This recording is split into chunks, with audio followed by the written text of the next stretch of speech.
Yes! Time! Começou a aula! Deixa eu aumentar aqui, tirar esse negocinho. Eu odeio isso aqui. Peraí. Ué, sumi? Cadê eu? Agora só sou uma voz aqui. Como é que só apareceu quando eu quero clicar só? Que palhaçada é essa? Eu queria só eu aparecer aqui, não consigo, não. Que trem doido. Isso é magia negra? Como é que eu faço para aparecer aqui completa? Que merda é essa? Gente, assim, tipo, ainda mais que tá sendo gravado, porque eu odeio essa versão nova do Google, dessa bosta. Peraí. Eu coloquei para fixar o senhor, aí aparece a sua tela principal. Ah, é? Tem que fazer individual. Peraí. Se eu me fixo. Ah, apareci! Oh, obrigado. 0,001 ponto para você. Parabéns. Quem levantou a mão quer falar alguma coisa? Eu vou falar várias coisas. Sobre prova, sobre aula, sobre matéria, sobre avaliação, sobre um monte de coisa. Vou falar sobre um monte de coisa. Se é isso, dá uma segurada. Mas quem levantou a mão e quiser falar agora, pode falar. Não? Então, ok. Bom, olha só, vamos lá começar. Primeiro de tudo, todas as aulas são gravadas, tá? Obviamente, vocês já sabem disso. E essas aulas são disponibilizadas lá no canal que eu tenho lá no YouTube. Por quê? Essas aulas no Google Meet, quando é disponibilizada para o professor e ele disponibiliza para vocês, ela só tem uma duração de 30 dias. Depois ela é apagada. Então, se de repente você precisar buscar esse material por algum motivo mais lá na frente, sei lá, 31 dias depois, você sabe que é só ir lá no canal do YouTube, né? Que vai estar lá, e aí Zé Finir resolve o seu problema, tá bom? Eu sempre faço o seguinte, eu sou bem metódico. Geralmente, quando assim que acaba a aula, né, o Google Meet ele manda pro meu e-mail, né? E aí eu pego isso, jogo lá no YouTube, aí se eu tiver com a graça divina, né, tranquilo, em paz comigo mesmo, no mesmo dia eu já boto lá no grupo do WhatsApp da gente. Tá? Quem por acaso está aqui hoje não está no grupo do WhatsApp, eu mandei o link lá pelo Classroom, né? Lá onde vocês recebem, acho que vocês recebem por e-mail. Mandei o linkzinho do nosso grupo do WhatsApp, tá? E aí lá a gente tira dúvidas, vai incrementando, enfim, for necessário acrescentar, a gente vai acrescentando na discussão, tá? É um grupo para facilitar a nossa interatividade antes ou depois da aula. Tá bom? Só para facilitar. Vamos lá, resumindo algumas coisitas desse ano, nesse 21.2, né, de ter estruturas. É o seguinte, eu vou repetir na semana que vem, então não tem problema, só estou repetindo, só estou falando agora, porque tem bastante gente, acho que vale a pena falar, e semana que vem vai ter um grupo maior, porque está sempre entrando aluno na turma, né? Então, eu prefiro repetir para a semana que vem. E no grupo também eu vou estar reforçando isso. A primeira coisa, a gente tem o grupo do WhatsApp. Se for alguma coisa relacionada a algo muito pessoal, algo só seu, tá? Só seu, assim, que ninguém tem nada a ver com isso, pode falar comigo a qualquer hora do dia e da noite, tá? Manda o zap. Se eu não conseguir responder na hora ali, no exato momento, mas eu vou responder, não fique preocupado ou preocupada, tá? O problema é quando você pergunta algo no privado, tá? E que não é particular, é uma coisa geral que de repente você poderia estar ajudando a turma, né?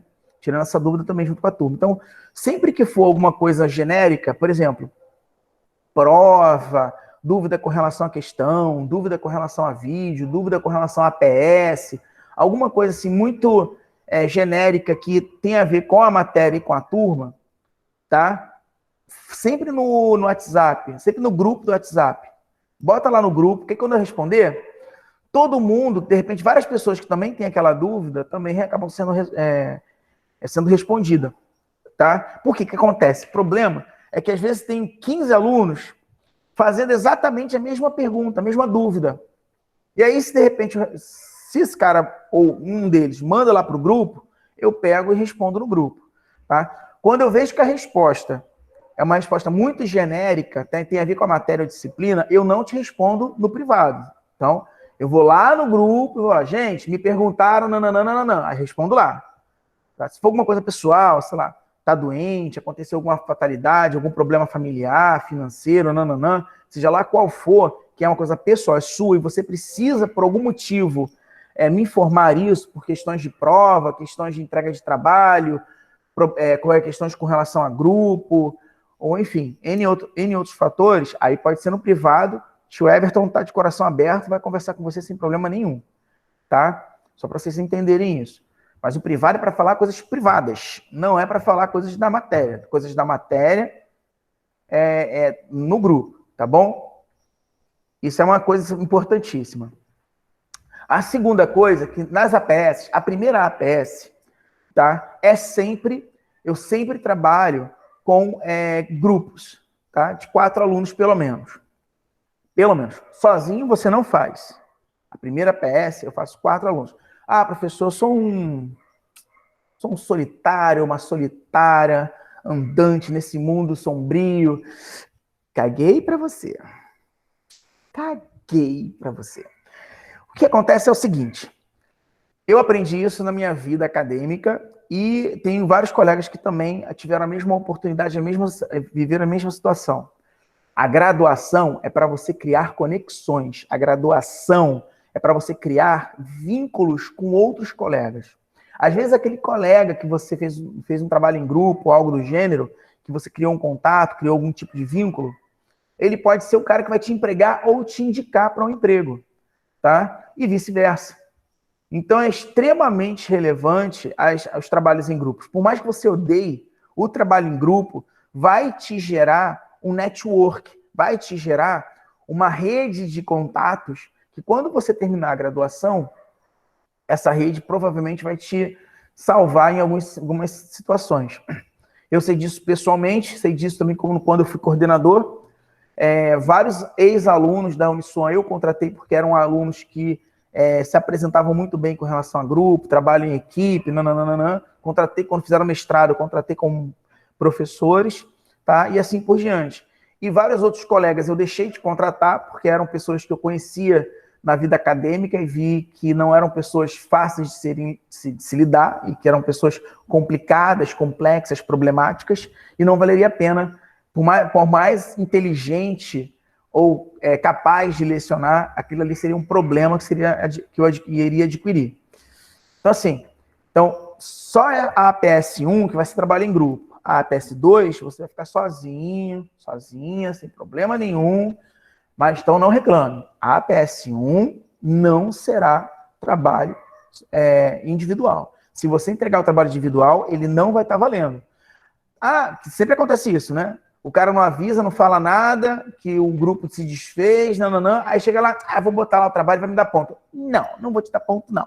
Porque o trabalho é uma regra, tá? O trabalho vai existir e deve ser em grupo, tá? Isso é um fato. Você não é opcional, não é escolha, tá? Isso faz parte da metodologia que eu tô aplicando, tá? Que é peers to peers, né? Pares em pares, nesse caso em grupos. Tá? Que aí o próprio grupo se ensina e se constrói o conhecimento a partir desse entendimento em comum. Show, isso é um fato. Com relação à prova. A prova... Jorge Lei, quer falar? Pode falar, pergunta aí. Ô, mestre, boa noite. Então, de repente, pode ser um problema meu, como você falou que a gente pode generalizar para o grupo. Eu estou vindo de outra instituição e no ano passado, no semestre passado, eu tive um problema muito sério em relação à montagem de grupo. Ou seja, a grande parte dos meus trabalhos, APS, eu fiz sozinho. Eu mandei, enviei e recebi a nota. O meu receio é eu ter esse mesmo problema nesse semestre, entendeu? Por quê? Essa matéria ela pode vir tanto da unidade de Bangu quanto de Bom Sucesso. Então, eu particularmente não conheço a grande parte da minha equipe, da minha turma, entendeu? E a maioria, eu não vou ter problema com isso. A maioria não se conhece. De 2 anos para cá, poucos tiveram a oportunidade de conviver assim, de forma proximal nas aulas, entendeu? Quem geralmente está fazendo teoria e estruturas deve estar lá pelo 4º, 5º período, a grande maioria. Ou seja, eles só conviveram durante um ano e depois disso se dispersaram. Então, assim, Jorge Lei, é aquele caso. Se você não conseguir formar um grupo, por algum motivo, eu vou te incluir em um grupo. Isso aí pode ficar tranquilo. Sem grupo, você não, só tem que me avisar. Professor, deu merda. Realmente eu não consigo formar grupo. Aí eu vou lá num grupo, forçadamente digo, o Jorge Lei agora pertence a esse grupo. Sacou? E aí eles são obrigados a te absorver. Com todo carinho do mundo. Obrigado. Mas sozinho tu não vai ficar, não. Pode ter certeza. Valeu, obrigado. Tá? Valeu. Alguém quer fazer mais uma pergunta? Alguém levanta a mãozinha? Não? Posso continuar rapidinho?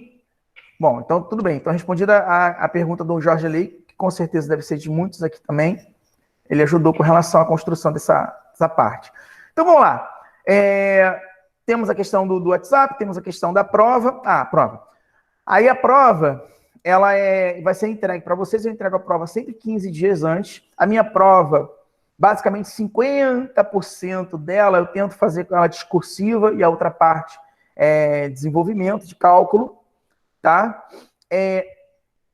Eu tento fazer o possível para entregar com 15 dias de antecedência, tá bom? Nas partes discursivas, eu sou extremamente chato na hora da correção, porque se eu perceber que você pegou e copiou na íntegra de outro colega, por algum motivo, tem gente que chega ao abuso, ao absurdo de pegar, tirar uma cópia colorida do coleguinha e mandar, tá? Não tô falando sério. O máximo que ela faz lá, ela paga lá no Paint, aí tira o nome da pessoa, escreve o nome dela, ou então, enfim, alguma coisa muito louca, tá? São casos que acontecem. Então, olha só, se você copiar na íntegra, primeiro de tudo, é uma falta de caráter da sua parte e falta de interesse de aprender e querer ser um bom profissional. Fato. Aí vai partir da sua consciência a não tentativa de fazer e ser aquela coisa brasileirada, entendeu? Dar o jeitinho, quero me livrar, vou fazer a prova, vou copiar de alguns colegas aqui a prova, vou entregar para aquele otário daquele professor, ele vai me dar 10, passei, show de bola. Só que você está fazendo teoria de estruturas. É uma matéria que ela é sequencial para todas as engenharias, seja ela elétrica, seja ela civil, seja ela mecânica e produção. Tá? Então, assim, se você não conseguir fazer esse alicerce, literalmente esse alicerce que é a parte de estruturas, que esse conhecimento inicialzinho, essa coisinha inicial que você vai entender o conceito de estruturas, tá? Se você não entender isso bem, vai dar merda nos próximos períodos. E, assim, vocês sabem que a questão da vacina já está bem adiantada, muito provavelmente a gente inicia período que vem com aulas presenciais. E aulas, ou seja, se você não aprender muito bem essa matéria, realmente não querer adquirir conhecimento nessa disciplina, querer fazer ao léu, avulso, né? Vai dar merda. Você com certeza vai reprovar no período que vem. E não uma ou duas, vai reprovar muito, porque você não vai... Até você adquirir o conhecimento que deveria ter adquirido nesse período, você vai levar uns 2 períodos ou mais. Tá? Então, assim, não estou desestimulando ninguém, estou sendo realista. É que, às vezes, o brasileiro, como um todo, eu me incluo, obviamente, tende aquela necessidade de ser esperto, de se dar bem. O malandro, né? A gente é conhecido como os malandros do planeta. Quando se fala em brasileiro, é o malandro, é o cara esperto, é o cara que consegue resolver as coisas, dar um jeitinho, nananana, tá? A gambiarra, né? É brasileira. Enfim. Então, assim, não faça isso, tá? Não faça isso. Isso é uma demonstração de caráter, de tentar fazer direito para que você possa chegar ao final da sua graduação e você ser um verdadeiro profissional. Então, eu vou entregar a prova com 15 dias de antecedência, tá? Eu não sou louco nem doido de pegar uma prova individual para cada aluno, até mesmo porque eu tenho vida social e por mais que pareça, a aula virtual, ela é 3 vezes mais trabalhosa do que a aula presencial para o professor, tá? Porque a gente tem que preparar uma aula, desenvolver, ver cada detalhe, enfim. E várias outras coisas burocráticas que acontecem antes disso aqui, dessa coisa assim, desse quadradinho, abrindo a tela de vocês. tá? E depois ainda continua, porque quando termina essa aula, eu continuo, vou editar o vídeo, botar no YouTube, lançar para vocês no Classroom, lançar para vocês no WhatsApp, entendeu? Então, isso tudo gera um volume de trabalho razoável. Então, só para vocês entenderem, eu peço respeitosamente e que vocês botem a mão na consciência quando vocês receberem as provas, tá? E, por favor, não copiem. Eu acho que, assim, vale conversar, vale montar grupos de estudo, pô, faça. Isso é honesto. Você vai sentar com seus colegas, junto com um grupo de estudo do WhatsApp, até mesmo o grupo que vocês montaram para fazer o trabalho da PS, e dali vocês constroem a prova juntos. Não tem problema. O que significa que vocês estão criando uma metodologia de aprendizagem. Vocês estão trocando ideias, vocês vão lá, olham o vídeo, olham o passo a passo, vê como é que foi, como é que não foi, como é que foi feito, como é que foi construído. Tá? Isso é legal, isso não é ruim. Cada um vai lá, obviamente, vai construir a sua linha de raciocínio naquele exercício lá, da sua forma. Mas, pelo amor de Deus, não copie e cola. Não copie e cola, por favor. Todo carinho do mundo, não faz isso. Tá? Primeiro, porque se eu ver uma prova Ctrl+C e a outra Ctrl+V, tá? Eu literalmente anulo as duas, porque eu não sei quem copiou de quem, tá? Eu anulo. Aí vem o aluno no privado. Pelo amor de Deus, o que houve? Não, foi eu que fiz, professor. Eu só emprestei para o coleguinha ver. Para ele ver se estava certo, conferir, eu não sabia que ele ia fazer isso. Eu falei, só lamento. Aí o coleguinha fala a mesma coisa, né? Aí eu nunca sei quem é. Então, 0 para os dois. Tá bom? Só vocês saberem disso. Então, por favor, sejam honestos com vocês e com o tio Everton. Vocês conhecem o... Não sei se já ouviram falar do ET? Não? Já ouviram falar do ET? Ninguém ouviu falar do ET? Bom, o ET, tá? Caraca, ele tem um ET, cara. Eu sou nerd, gente. Vocês não têm noção. Eu apago isso aqui para vocês não verem as minhas coleções de coisas de super-herói aqui atrás. Aí, então, para não pagar mico. Mas olha só, o ET, tá? Existe uma lenda que se você se der mal na minha prova, tá? O ET vai buscar você na sua casa, tá? E ele traumatiza, tá bom? Então, à meia-noite, o ET vai lá na tua casa se você não se comportar direito aí na minha prova. É a lenda do ET, já me disseram que é uma situação muito, muito desconfortável. Enfim, continuando, né? Para que o ET não vá até a sua casa te visitar, você vai fazer uma boa prova. Então lá, tiramos a prova, tiramos o WhatsApp, a PS1 eu vou mandar para vocês, essa APS vai ser construída daqui a 3 semanas, tem a apostila e tem a apresentação, tá? Tem a apresentaçãozinha, as aulas de PowerPoint que eu tenho, eu vou mandar para vocês, eu geralmente mando lá pela 3ª semana, tá? Então não fica desesperado não, que eu vou mandar, porque acontece, de acordo com o que vocês vão falando, perguntando, tarará, tarará, às vezes eu vou acrescentando no PowerPoint, tá? E aí fica mais completo quando eu mando depois. Aí vocês vão receber bem antes da prova. Então, vocês vão poder estudar, usar o PowerPoint para poder ler, tirar dúvidas, enfim. Tá bom? PowerPoint, apostila, tudo que eu tiver, que eu apresentar aqui, que estiver disponível para vocês, vai ser enviado. Tá? Então, não se preocupem. Eu acho que eu já falei tudo. Deixa eu logo para a parte que interessa aqui. Bom, deixa eu botar para... compartilhar, nem sei, eu já tinha botado para compartilhar, nem tinha sabido. Acho que não. Tela inteira. Gordinho bonito lá, ó.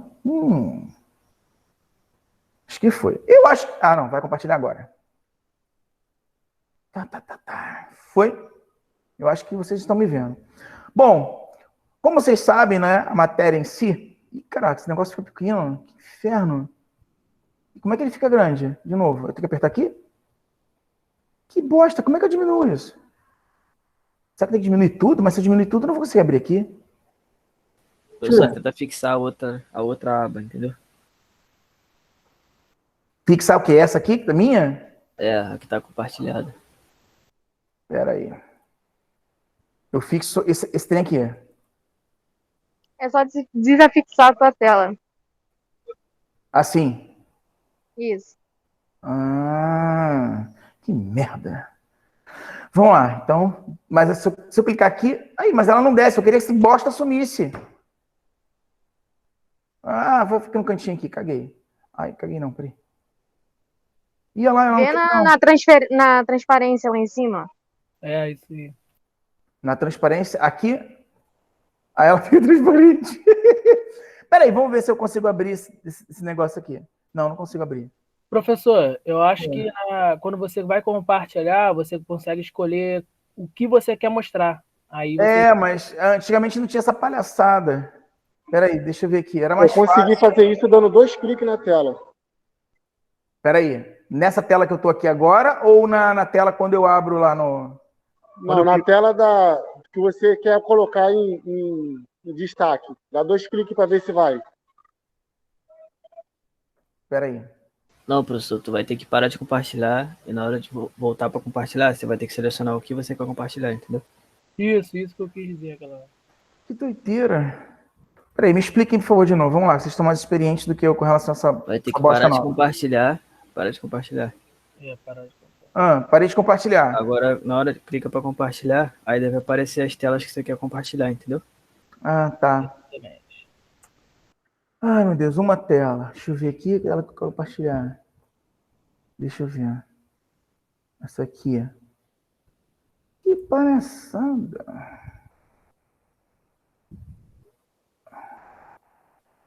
Peraí.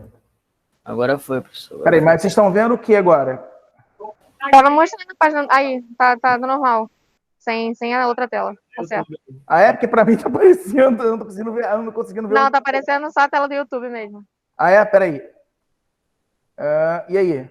Foi, professor, tá Agora suave maximizou. Show. Vocês estão conseguindo ver tudo? Sim. Tá. Eu odeio essa fase do YouTube aqui, desse Google aqui. Ficou um lixo horrível, Jay. Enfim, continuando. Aqui vai falar um pouquinho sobre a história das estruturas, tá? Assim, como um todo. Obviamente, gente, tem uma galera aí da engenharia mecânica, tem uma galera aí da engenharia civil, né? Também civil acho que vai complementar muito mais isso aqui, mas eu vou também apresentar outros trabalhos, outros projetos na área da engenharia elétrica, da engenharia mecânica, tá? É porque, por acaso, como uma visão geral, para a gente entender conceito de estrutura, esse videozinho aqui, ele é bem autoexplicativo. Eu acho que vai ser bastante legal para a gente assistir e entender o conceito. A partir do momento que isso está bem alicerçado, vocês entendem a importância da estrutura e a história dela até os dias atuais, aí a gente consegue desdobrar para as próximas partes, que aí é a aula propriamente dita, que a gente vai dar sequência, tá? Desenvolvimento das principais técnicas construtivas modernas. No episódio de hoje, vamos conhecer a história do Coliseu. Então já deixa o like aí embaixo e se inscreve se ainda não for inscrito. E se quiser apoiar ainda mais o canal, se torne membro e decida quais serão os próximos episódios da história das estruturas.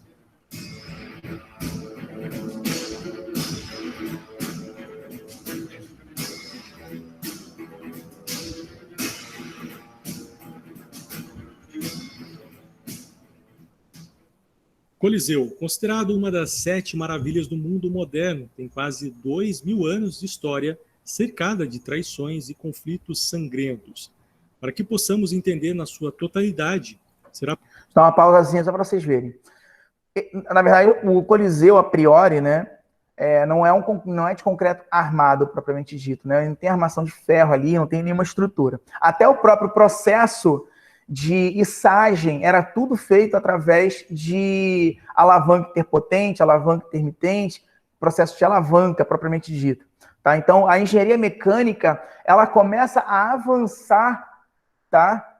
Tecnologicamente, as pessoas começam a entender o processo de engrenagem, polia, tá? Os conceitos físicos de hidráulica, de mecânica dos fluidos, tá? A partir da construção de coliseus, a partir da construção de aquadutos, né? Isso tudo em Roma. Até então não existia o conceito engenharia tal, engenharia lalá, engenharia nanã, não existia isso, tá? Nem o conceito de engenharia propriamente dito existia. Era tudo um conceito ainda filosófico de ciência. A ciência como na sua essência, tá? Dentro dos conceitos ainda filosóficos da época. Então, tudo que era construído tinha uma noção de observação, tentativa e erro, e alguns conceitos que foram capturados do Egito Antigo. Que o Egito já tinha alguns conceitos os antigos, o Egito, os mesopotâmios, por exemplo, a Teorema de Pitágoras não era de Pitágoras, tá, gente? O Teorema de Pitágoras não era de Pitágoras, ele veio da Mesopotâmia, e de outras linhas lá da índio-arábicas, enfim. E vários outros conceitos matemáticos, vários outros conceitos de geometria, vários outros conceitos de mecânica, a própria hidráulica, mecânica dos fluidos, ela veio parte do Egito Antigo e também parte da Mesopotâmia, que hoje é o... Meu Deus, qual é o nome do país? É um desses países aí que estão em conflito, aí, que está dando uma merdeira do caramba. Enfim, então todos esses conceitos eram ciência a princípio, tá? E através desses conceitos que hoje são extremamente profundos, vocês vão ver isso ao longo das disciplinas que vocês vão ter nos próximos anos e semestres, tá? Essa visão que você vai ter agora da construção do Coliseu o cara não tinha faculdade, o cara era treinado, e aquele conhecimento já era treinado, era inserido nele desde criança até a vida adulta, né? Lembrando que a média de idade, né, era 40 anos. Então, assim, o cara que vivia até 40 anos, o cara era velho, o cara era um ancião, né? Então, vou deixar rodar só mais um pouquinho para vocês entenderem o conceito geral. Era preciso voltar ainda mais o tempo, antes mesmo dos seus planos iniciais de construção. No ano de 54 d.C., Agripina, sobrinha e uma das esposas do imperador Cláudio, responsável pelos principais avanços do Império Romano depois de César, após convencer o imperador a posicionar o seu filho de um casamento anterior como seu sucessor ao trono, mata o imperador, o envenenando, para que seu filho Nero pudesse assumir o seu lugar. Agripina era obcecada pelo poder e via em seu filho a possibilidade de controlar o maior império de sua época. Seu filho assumiu o trono com apenas 16 anos de idade, e assim como sua mãe, era megalomaníaco. Nos primeiros anos, iniciou vários projetos para a construção de palácios em toda Roma, gastando fortunas para a realização de seus projetos. Com o passar do tempo, a interferência de sua mãe no seu governo se tornou inconveniente demais, a ponto de Nero ordenar o seu assassinato apenas 5 anos após assumir o poder. Nero era considerado um imperador louco, sem zelo nenhum pelo seu povo. Seus projetos visavam apenas sua autossatisfação e promoção do seu governo. Logo após assassinar sua mãe, Nero inicia seu maior projeto, a construção de um palácio que ocuparia... Só dar uma paradinha para vocês entenderem. Isso aqui tem um processo hidráulico, tá? Tinha um navio, obviamente, aqui dentro, mas eles tinham represas nas quais a altura da água, né? Por exemplo, o navio estava aqui embaixo, eu não sei se vocês estão conseguindo me ver. Vocês estão me vendo, não? Tô sim, professor. Ah, tá. Eu não sei se vocês estão vendo, estou aqui fazendo mexendo aqui, uma mão aqui, igual um retardado. Então, o que acontece? O navio ficava numa parte muito baixa e, por algum motivo, ele precisava subir. Então, eles trabalhavam em aquadutos ou em rios, onde eles trabalhavam o conceito de dinâmica dos fluidos, onde ele conseguia fazer aquilo ali encher, nivelar, o navio passava e aí ele esvaziava de novo, através de processos de entrada de ar, pressão, enfim. Tinha todo um mecanismo aí que era utilizado, conhecimentos profundos. Um exemplo interessante que surgiu, um problema que eles tinham, que era bastante interessante, antes de Cristo, acho 200 ou 300 antes de Cristo, foi criado um parafuso, um sistema de parafuso, que era um sistema de parafuso ao contrário, que ele pegava... não sei se vocês sabem o nome desse parafuso, agora não me vem na cabeça. Que a água, eles precisavam pegar a água de um lugar muito baixo e subir. Só que como é que eles poderiam fazer isso apenas içando de balde em balde? Porque a quantidade era o volume de água para as cidades. Essas cidades aí tinham milhões de pessoas, tá? Então, ele tinha um sistema de parafuso que é usado até hoje, tá? Que é uma tecnologia que resolveu o problema, que a água literalmente conforme o parafuso ia girando, a água, ele ia pegando a água e subindo a água e jogando a água, e vertendo a água para outro parafuso de pitor, não. Parafuso de... Putz, esqueci o nome. Depois algum pessoal da mecânica aí deve saber qual que eu tô falando. Depois me Você fala. estavado? Não, eu deixo ele cuidar, mestre. É um helicoidal.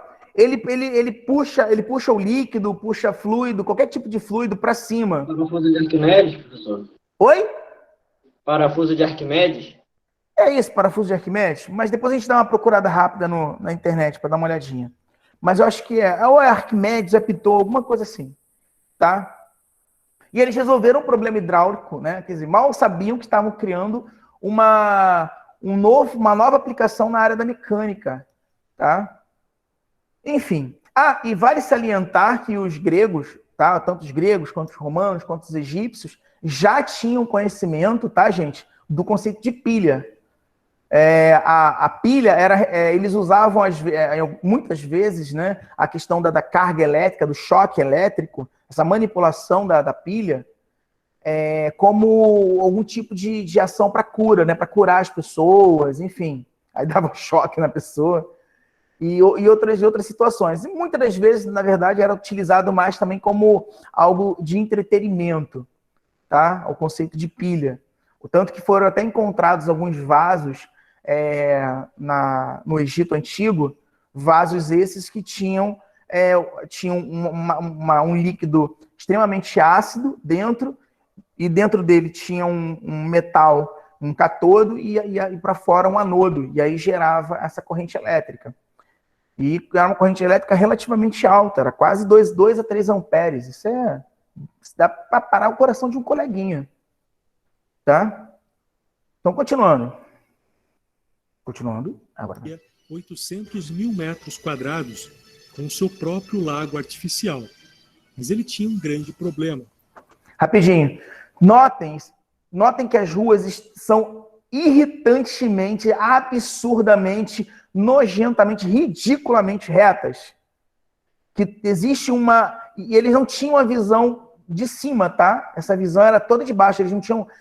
Eles tinham uma noção de mapa, cartografia, mas eles não tinham essa noção de escala. Essa noção de escala veio dos primeiros conceitos de engenharia como um todo. E todo o processo de produção, envolvimento de trabalhadores, escravos, todo esse processo que hoje a gente dá nomezinhos, tipo, para quem é da área da engenharia de produção, os 5M, 6M, eu acho 6M, 5P, diagrama de Chikawa, Canvas, né, esses nomezinhos que vocês aprendem na área de produção para poder conseguir ter uma logística de trabalho e eficiência nesse trabalho, tá? Eles tinham já na época de uma forma muito intuitiva e filosófica, né, o que eles consideravam como ciência. Na verdade, já a engenharia sendo aplicada na sua essência, com o mínimo de recursos. Essa área gigantesca não existia no centro de Roma, que já era densamente povoada na época. Então Nero decide liberar espaço, Bicho feio. iniciando um incêndio de proporções nunca antes vistas, que queimou por 5 dias 10 das 14 áreas de Roma, destruindo completamente muitas delas. Foi então que, assentado sobre cinzas, Nero inicia seu mais novo projeto, ambicioso e egoísta. Mas em um império destruído e sem dinheiro, não tinha recursos e precisaria de um grande investimento. Para isso, Nero decide aumentar enormemente os impostos, o que colocou o povo de Roma contra o imperador por anos durante a construção do seu maior palácio. O Senado romano, pressionado, vota pela deposição de Nero, que mal havia se mudado para sua Domus Aurea, ou Mansão Dourada. Foi imediatamente considerado o inimigo número 1 do Estado. Nero, para evitar a sua execução, tira a própria vida em 68 d.C. Roma estava naufragando, era necessário um líder de peso para colocar novamente o império em seu lugar de destaque. Após diversas batalhas entre generais do antigo império, um deles saiu vitorioso. Seu nome, Flávio Vespasiano. Considerado um homem do povo, era militar de carreira respeitado por todo o exército. Era a escolha óbvia para o trono, assumindo em 72 d.C., após 3 anos de conflitos pelo poder. Vespasiano era o total oposto de Nero. Sua primeira decisão como imperador foi a completa destruição da mansão dourada de Nero, e, numa medida simbólica, definiu que no lugar seria erguido um novo palácio, só que dessa vez dedicado ao povo e para o povo. Obviamente que Vespasiano não fizera isso apenas para alegrar a população romana, mas ele era um dos poucos que sabia a força que um povo insatisfeito tinha perante o seu poder. Iniciava-se ali a aplicação da manobra política usada até os dias de hoje, conhecida como pão e circo. Porém, os planos de Vespasiano não seriam nada fáceis. A cidade de Roma, na época, era composta por mais de 1 milhão de moradores, e considerando que pelo menos 1 a cada 20 frequentariam um monumento, que seria dedicado aos principais esportes da época, batizado como Anfiteatro Fabiano, teria que ter a capacidade de acomodar pelo menos 50 mil pessoas. Do contrário, Vespasiano corria o sério risco de deixar a população ainda mais... Deixa eu explicar para vocês uma coisa. Ele já entendia o conceito de acústica. Tudo que eles tinham a preocupação de construir com o efeito acústico. Porque se o cara aqui no meio desse estádio aqui, né, ele falasse, ele conversasse com outro, todos teriam acesso a conseguir ouvir. Vamos falar, né, que é o conceito estrutural agora, que é o que nos interessa para isso aqui. Note que você tem toneladas e toneladas aqui de um material muito antigo chamado concreto romano. Né? O concreto romano, ou cimento romano, depende de qual livro ou link você está estudando, ele era feito de cinzas vulcânicas, não sei se é o Vesúvio, acho que não, acho que era um outro vulcão, de cinzas vulcânicas, urina, água e calcário e outros materiais. E aí isso gerava uma característica chamada um conceito de plasticidade chamado pozolâmico. O material pozolâmico é um material que gruda, tipo massa de modelar, né? Aí ele criava esse conceito pozolâmico e aí nasce, então, o primeiro conceito de concreto, aonde ele não precisava mais quebrar uma pedra, botar ela numa forma X ou Y para encaixar uma na outra e ter a sua construção. Agora eles poderiam ir muito além e construir da forma que quisesse, como quisesse, as suas estruturas. E eles sempre buscavam dois tipos de estruturas, tá? As estruturas circulares e as estruturas triangulares. Tio Everton, por que triangular e circular? Circular porque você tem a distribuição de cargas de forma uniforme. Então você conseguia fazer arcos, né, grandes abóbodas, e com isso você ter a distribuição de carga em toda a estrutura, mantendo ela estável por centenas de anos, como a gente bem sabe hoje, bem comprova hoje. E também estruturas triangulares, tanto que é o conceito de treliça, que nós vamos aprender para A2. O sistema treliçado, o sistema triangular, é o melhor sistema possível e imaginável de você gerar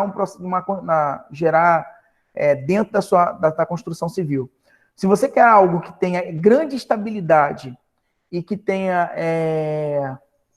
que você possa usar uma quantidade muito menor de material, ou seja, você consegue compensar a resistência com a quantidade menor de material sendo aplicado, ou seja, custo-benefício, você sempre recorre aos sistemas triangulares, tá? Pensa na seguinte situação: se você fizer uma mesa de tripé com 3 pés, ela nunca vai ficar bamba, por mais que um pé fique um pouquinho menor que o outro, ela nunca fica bamba, nunca, porque é um sistema estável, tá? Já se você fizer uma mesa que é comum, com 4 pés, se um pezinho estiver tortinho, começa aquela troço chato, parece que está dançando, tá? E os romanos já sabiam disso. Então todos os projetos eram ou semicirculares, ou círculos, né? Ou então triangulares. Mais enfurecida. O local simbólico onde o imperador pretendia construir, sobre o palácio de Nero, se mostrou inviável, pois tinha um terreno muito acidentado. A magnitude do projeto exigia um terreno plano com pelo menos 150 mil metros quadrados. E esse era o problema. O único local com essas dimensões ainda disponível na cidade era o lago artificial do Palácio de Nero, com mais de 200 metros de comprimento. Tinha a topografia perfeita para a construção do projeto, mas havia um grande problema: a drenagem do lago. Antes de poder colocar o primeiro tijolo do novo anfiteatro, uma obra de drenagem gigantesca seria necessário. Os melhores engenheiros da época se reuniram para bolar um plano. Sistema triangular, tá vendo? Sistema triangular, sistema triangular. Eles sempre buscavam um sistema triangular para as estruturas. Se você quisesse fazer uma estrutura mais estável possível, sempre busque sistemas triangulares. Ó, isso aqui é uma treliça, isso aqui é uma treliça. Obviamente eles não conheciam o conceito de treliça, mas entendiam que se eles fizessem com essa geometria aqui, tá? Eles conseguiriam a estabilidade necessária. Plano de construir um sistema de canais em volta do lago para drenar os milhões de litros d'água. Foram então construídos canais com 15 metros de largura e 6 metros abaixo do nível do lago. Esses canais foram diretamente ligados ao rio Tibre. Os canais foram escavados manualmente por milhares de homens, depois revestidos com lajotas de pedra calcária e argamassa impermeável, o que possibilitou a sua completa drenagem. Porém, o solo sob o lago era péssimo para a construção, praticamente um pântano. Era necessário a execução de uma base forte para sustentar as milhares de toneladas que seriam construídas sobre ele. Para isso, uma das primeiras aplicações de uma das matérias-primas mais utilizadas hoje foi feita. Os romanos, há muitos anos, já usavam cal e água para criar uma argamassa aglomerante, porém, que não oferecia muita resistência. Alguns engenheiros, porém, decidiram adicionar uma cinza vulcânica, que tinha uma característica muito parecida com a cal, mas que quando se solidificava, ficava duro como rocha. Essa cinza era chamada de pozzolana e era encontrada na região de Nápoles, conhecida como Pozzoli, próximo ao Monte Vesúvio. Acertei! Com essa simples mistura, os romanos acabavam de inventar o concreto. Diferentemente do concreto moderno, o concreto romano era ainda mais resistente quando exposto ao tempo. Por isso, foram utilizados mais de 250 mil metros cúbicos de concreto pozzolânico nas fundações, o que solidificou as bases, possibilitando o início efetivo das obras do Coliseu. Ah, apagou, voltou, inferno. Ah, deixa eu rodar, depois eu A falo. pozzolana, inclusive, é utilizada até os dias de hoje no cimento pórtico. Sim. As construções romanas, na época, eram constituídas inteiramente de... Vê, ó, arcos, tá? Arcos, porque eles sabiam que isso aqui ele conseguiria sustentar, tá? Vai. blocos de rocha calcária argamassados. E uma construção tão grande quanto aquela exigiria uma quantidade gigantesca de rocha. A construção do Coliseu abusou de uma técnica muito utilizada pelos romanos na época, que possibilitava uma grande economia de material em edificações mais altas. O arco. Criada na era das construções dos grandes aquedutos. Você pode tranquilamente fazer esse arco. Ah, professor, por que isso aqui não cai? Porque as cargas, elas são distribuídas assim, ó, tá? Elas são distribuídas de forma horizontal. E aí, com isso, você tem uma maior aplicação de força em cima e ela vai diminuindo ao longo da difusão do arco. E, ao mesmo tempo, você também tem forças radiais. Então, isso se soma e você tem o arco bem sustentado, bem estruturado. Tá? O problema é você conseguir botar a última peça, né? Aí sim, que você tem que botar aqui. Botar uma estrutura semicírculo aqui embaixo, vem colocando as pedras, né? E depois você tira essa estrutura semicírculo. Quando você tira a estrutura semicírculo, o próprio tijolo e o peso da massa que está em cima o força a ficar nesse sistema estável. Produtos de Cláudio, o arco era utilizado sempre com uma alvenaria, tinha mais de 2 metros de altura.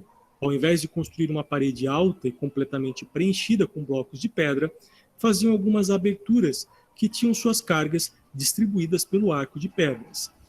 Os romanos descobriram que ao posicionar um conjunto... Antes de falar, treliça, tá vendo? Treliça, tudo é treliça aqui, estão vendo essas treliças? Aí ele botava isso aqui e fazia esse bagulho doido aqui. O cara vai falar agora. Junto de rochas em forma de arco, a carga sobre ele era distribuído para as paredes de apoios laterais, permitindo criar uma abertura, economizando muito material e mão de obra durante suas construções.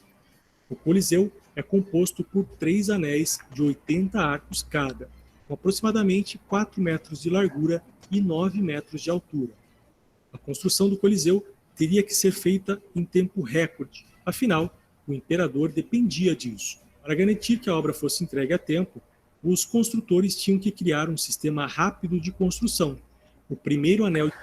Ou seja, o primeiro conceito de engenharia de produção, primeiros conceitos de construtivos que estavam ligados à engenharia de produção e engenharia civil e engenharia mecânica, por incrível que pareça, eram abordados obrigatoriamente, porque imagina, lembra, os caras viviam no máximo até 40 anos. Então, não dava para fazer, isso aí vai levar 20 anos, isso aí vai levar 10 anos. Não dava. Você tinha que fazer um negócio rápido, o maluco ia morrer. Entendeu? Se o maluco sentisse que ia morrer, ele matava todo mundo, porque ele queria ver o negócio pronto. Então, era uma época bem estressante. O de arcos foi quase que completamente construído em rochas, mas eles viram que isso era contraproducente, pois era necessário muita mão de obra especializada e trabalhos para esculpir as pedras, o que levava muito tempo. Por isso, decidiram criar um novo sistema construtivo, que permitisse ser replicado várias e várias vezes, sem muita mão de obra específica. Afinal, os arcos eram sempre os mesmos, sendo assim, ao invés de construir suas paredes inteiramente de pedras esculpidas, os arcos começaram a ser feitos em concreto, que podiam ser conformados com os ângulos exatos para criar os arcos.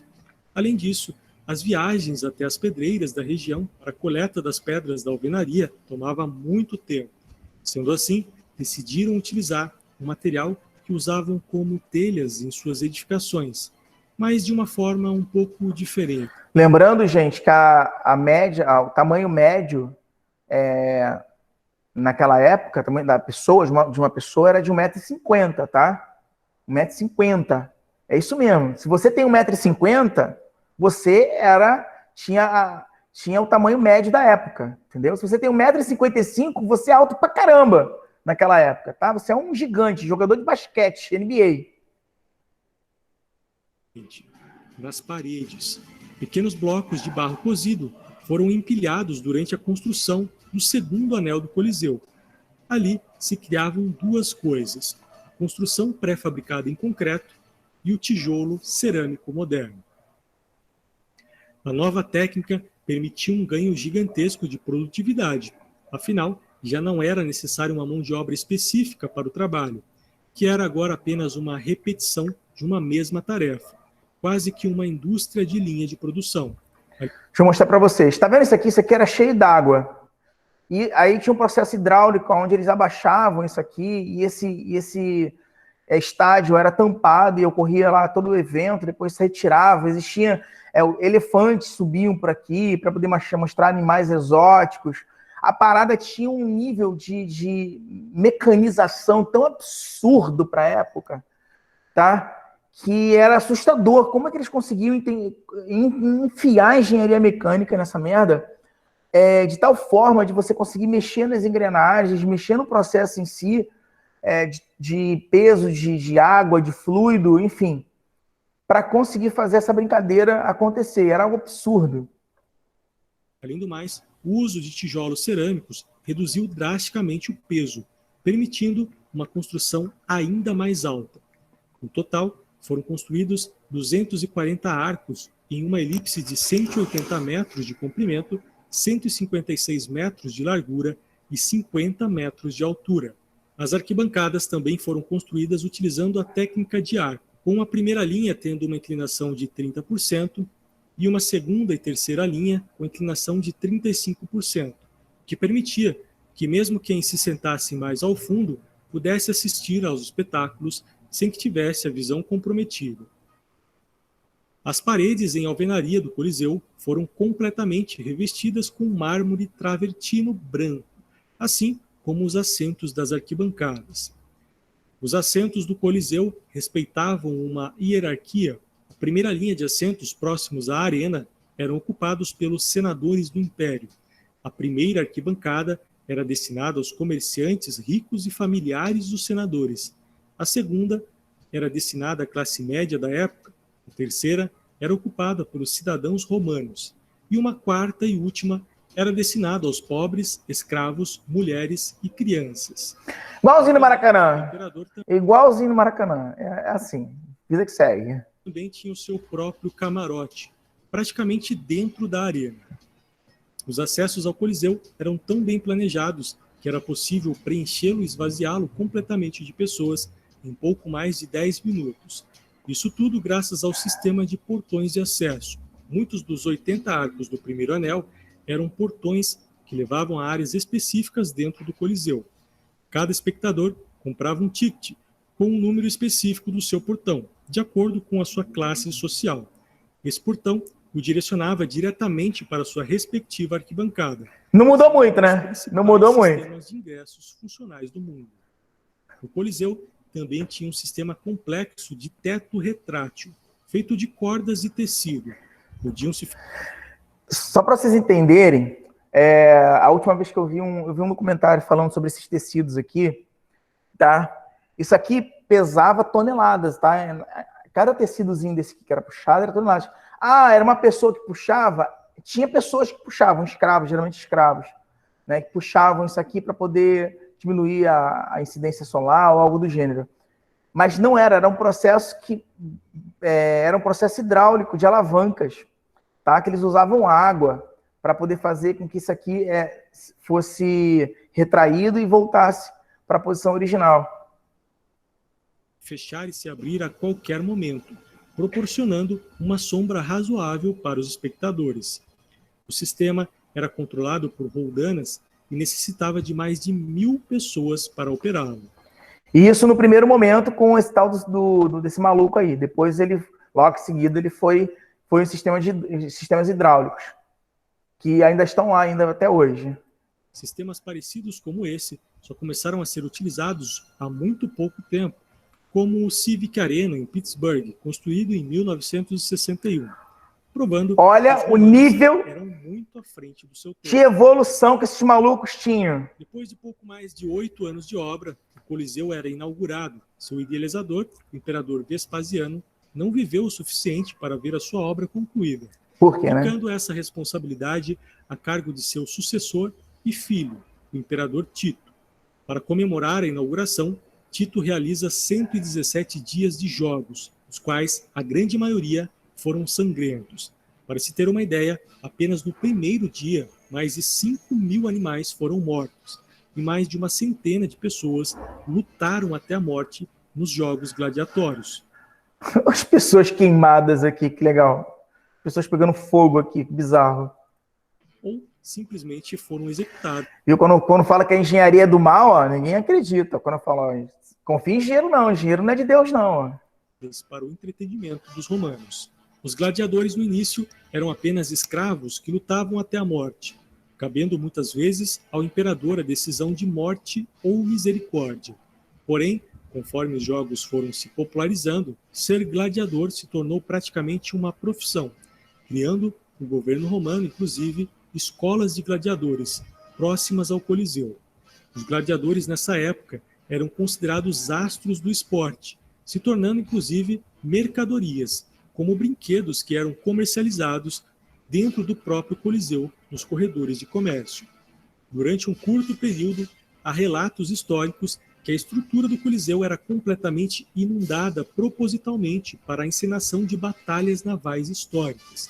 Essa teoria de inundação ganhou ainda mais força no início dos anos 90, quando foi descoberto um complexo sistema de condutos que servia para drenagem e outros condutos ligados a um aqueduto que permitia o direcionamento de um volume gigantesco de água para o interior do Coliseu.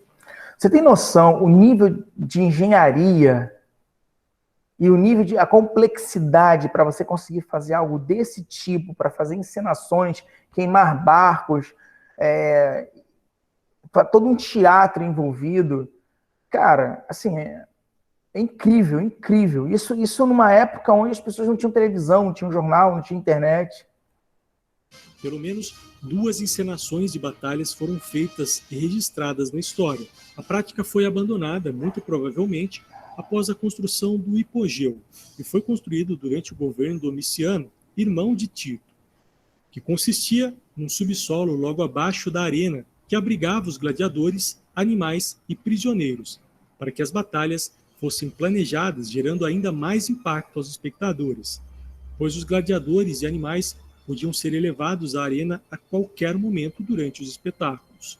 Com o aumento da popularidade dos jogos, o Coliseu se tornou pequeno.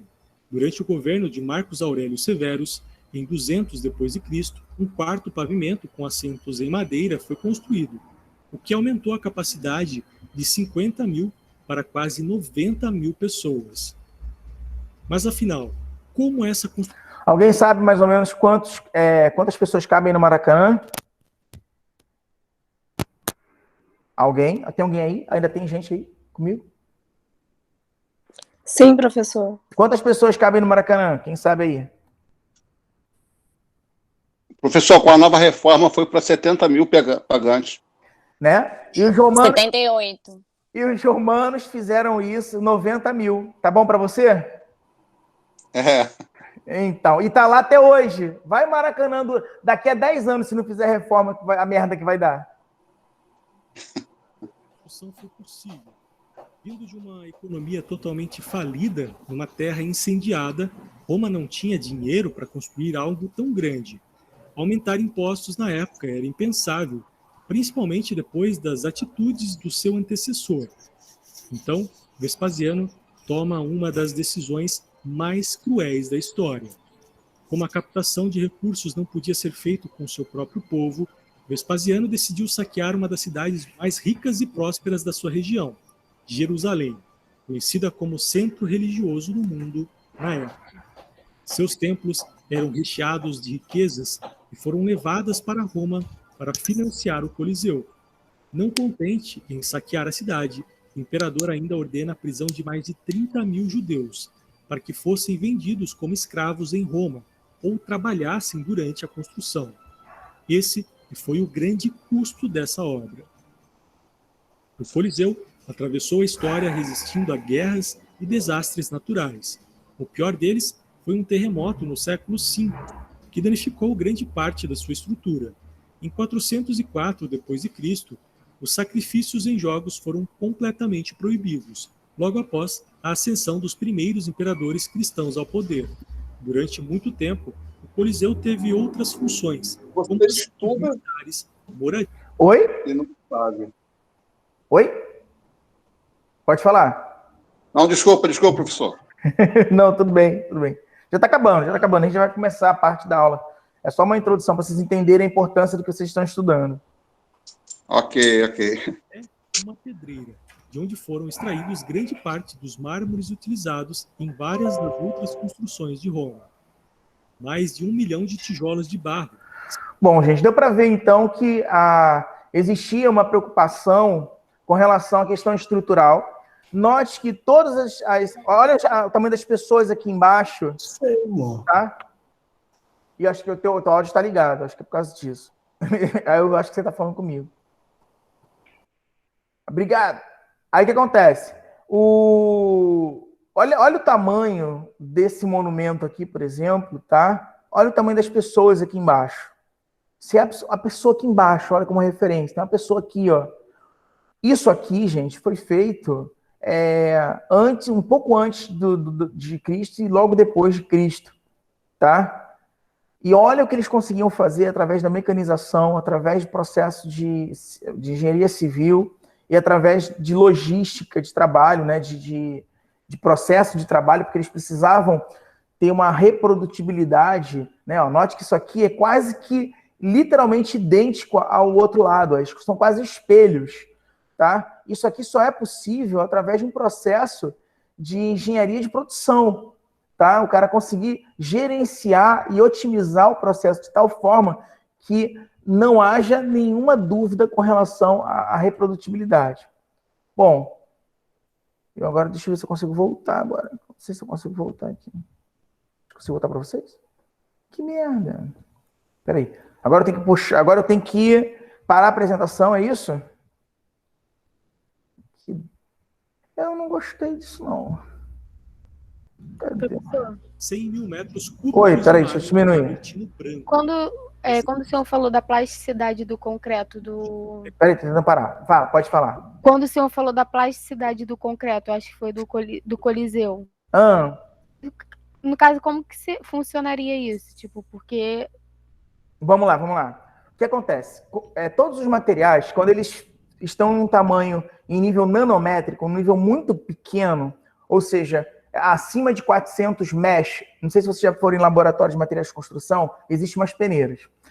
Acima de 325 mesh, a última peneira, geralmente, ela é de seda, tá? O que passa por ali é algo do tamanho de pó talco, parecido com talco, tá?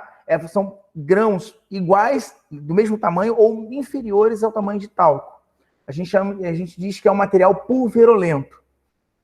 Toda vez que tem determinados materiais à base de silicatos, sílica, areia, tá? Que quando chegam a esse nível, a esse tamanho nanométrico, tá? Eles passam a ter características de...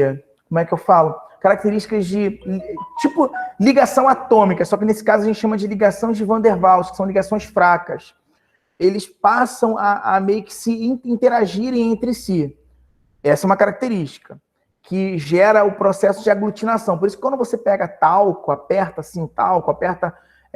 farinha de trigo, né, sequinha, você vê que ela aglutina. Dependendo do que for, você pode até virar assim o dedo, ela meio que fica agarrada, aglutinada entre elas. São ligações de Van der Waals.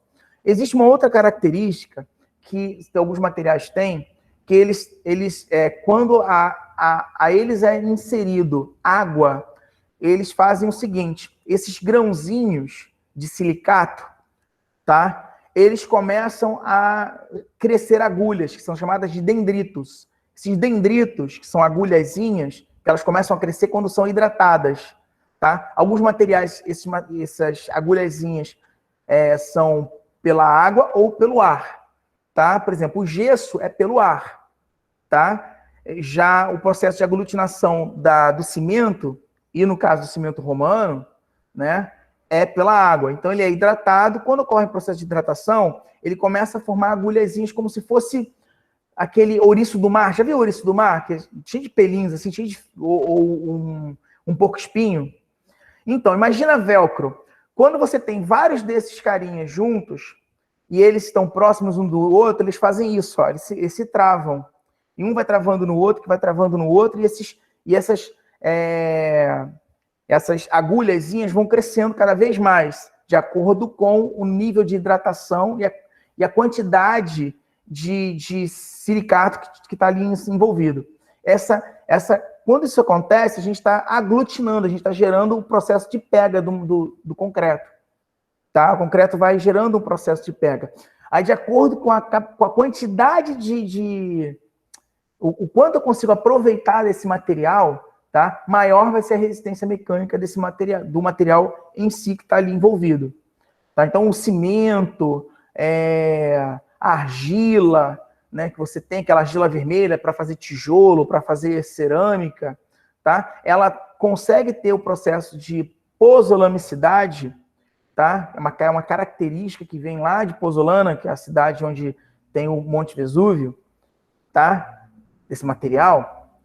Ele tem a capacidade de aglutinação, gerar pega, ou seja, essas partículas super pequenininhas, tamanho nanométricos, elas crescem essas agulhas nela, e quanto mais eu tenho dessas partículas, maior é a aglutinação. Por isso que quando você quer fazer um concreto, eu quero um concreto de 20 MPa, 20 megapascal, 40 megapascal, 50 megapascal, sei lá, um concreto, a dosagem de cimento aumenta, e existe uma relação água-cimento que tem que ser sempre controlada. Aí esse controle vem através de aditivos, e aí isso vai se desdobrando de acordo com a tecnologia de concreto que você quer trabalhar, a tecnologia que o concreto que você quer desenvolver. Consegui explicar bem ou você não... entendeu ou não? Fala comigo. Cadê você? Sim, entendi. Então tá Tô bom. aqui. Valeu, Bianca. Espero ter ajudado. Mas se tiver alguma pergunta desse tipo, tá? Pode perguntar à vontade, me amarro. Eu trabalho com isso, eu sou tecnologista de concreto, trabalho para algumas empresazinhas na área de algumas concreteiras, fazendo traços, exatamente isso. Enfim, continuando, crianças. Vamos lá, então. Teoria de estruturas, das estruturas 1. Já tô acabando, tá? Caraca, eu prometi para vocês que não ia dar 1h40 de aula. Perdão. 1000 perdões. Eu só vou começar, tá? Rapidinho. 5 minutinhos e a gente acaba. E aí, semana que vem, a gente volta para esse PowerPoint aqui e destrincha ele, tá bom? Então, teoria de estruturas ou sistemas estruturais, caso você for da arquitetura, que não é o caso de vocês. Professor, desculpa interromper a aula. Pode falar. O PowerPoint não tá aparecendo pra gente, não. Valeu, obrigado. Tio Everton, nível retardado agora. Eu tenho que fazer aquela parada da apresentação, né? Ih, vai demorar para eu me acostumar com isso, cara. Vê aí, se aparece agora. Foi. Vamos lá. Show. Então aqui, tem lá, teoria de estruturas 1. Show. Gente, olha só, eu sou lerdo, tá? Se vocês deixarem eu falar, eu vou falar igual um maluco aqui, crente que a gente tá abafando. E outra coisa, às vezes, não sei o que acontece, o microfone some, tá? Me liga, manda mensagem pelo WhatsApp, tanto que eu deixo o celular aqui do lado, ó, que sempre tem alguém me alertando. Professor, não tá sem som, não sei o quê, você é maluco. Enfim. Vamos lá.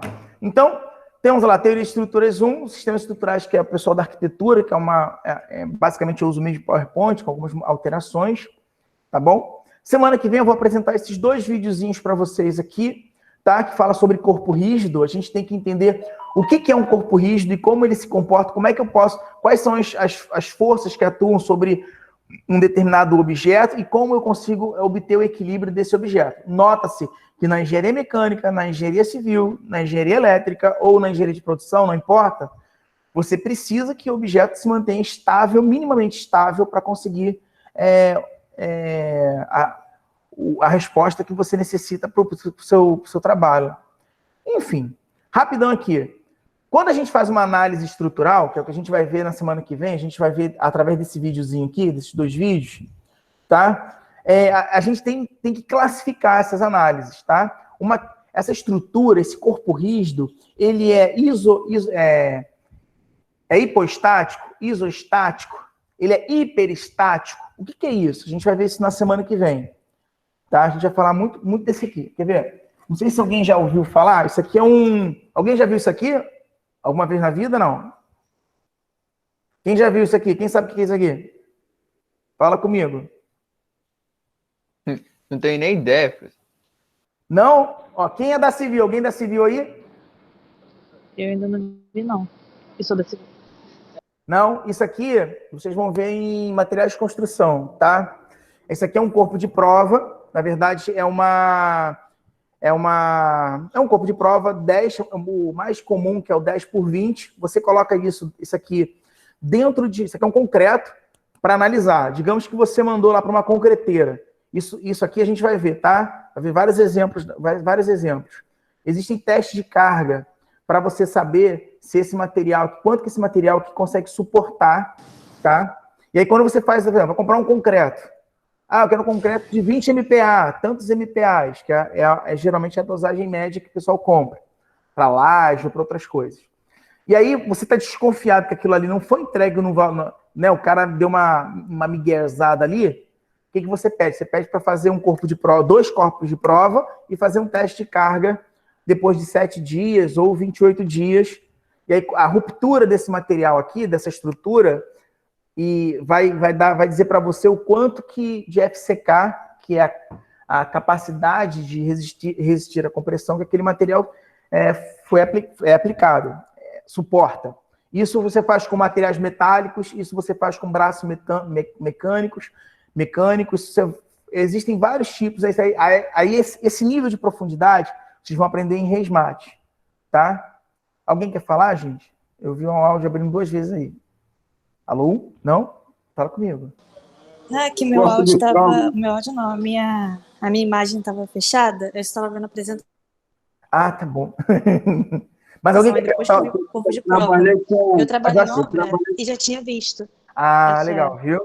Show. Eu trabalhei com corpo de prova de aço carbono, né? Aço carbono. Isso aí é para área da pessoal da engenharia mecânica. Corpo de prova de aço carbono. Tem distração, compressão. Esse é mais utilizado para ensaio de tração, né? O pessoal da engenharia mecânica vê muito isso. Sharpei é o impacto, né? Sharpei ou Izord, depende de como a pecinha vai ser colocada. Isso aí, impacto. legal, show. É bem legal, isso é importantíssimo, vocês passarem por isso, porque vocês vão sair do conceito de técnico em algo para engenheiro de algo, entendeu? E aí, esse engenheiro de algo exige de vocês um nível mais profundo de conhecimento sobre essas análises.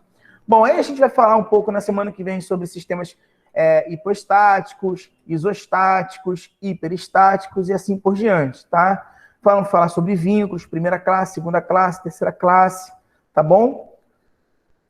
As equações que envolvem isso aqui, a matemática já começa a pegar, aí vamos ver sobre Gauss de liberdade, e aí a gente dá continuidade através dos cálculos, aí a coisa começa a ficar feia, mais bonita, aí a coisa fica mais elegante, né? A gente começa a botar cálculo nesse negócio aqui, tá bom? Então, me desculpem, perdão, que eu jurava que eu ia conseguir fazer isso aqui num tempo menor, mas eu acabei não conseguindo. Tá? Aí parei a apresentação, vou me fixar aqui, porque eu gosto de aparecer. Tá bom? Então, peço desculpas aí pelo ter me estendido tanto, tá? E muito obrigado. Alguém tem alguma pergunta, alguma dúvida? Não? Tranquilo, senhor. Show de bola. Professor, Oi.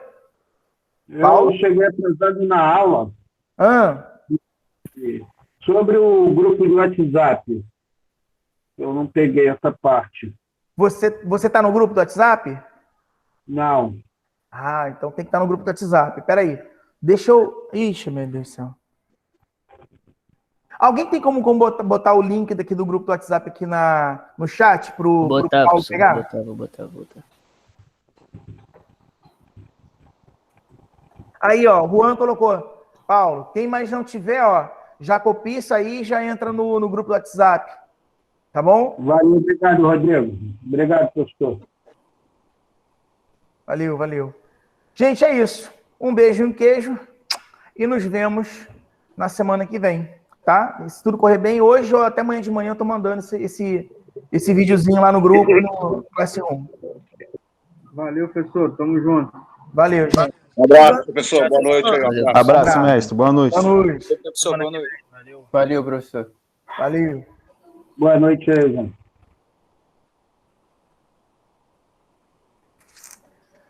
Eu tenho que ficar, porque eu tenho que ficar até 8h15. Se alguém quiser bater um papo...